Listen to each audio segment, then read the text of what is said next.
یکی از طرفخانه های زیبای پرهوای پذیری مایه بخش طرفخانه بخت قرار داریم. من سرودا موافقی طلب شده، موافقی طلب استاد اکا کوهجان از نویه همدانی، اکای داوجان، من سرودا را موافقی طلب میگیم و در شما سرودا استفاده میگیم.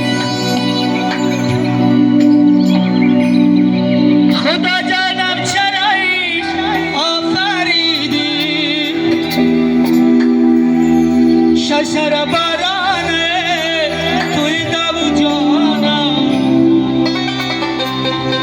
هوای چیز نگوید در روزه دورانم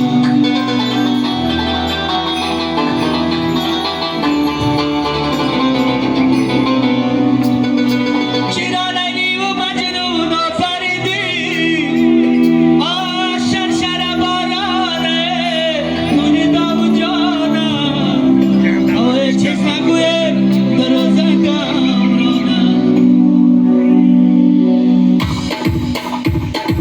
ششر بارانه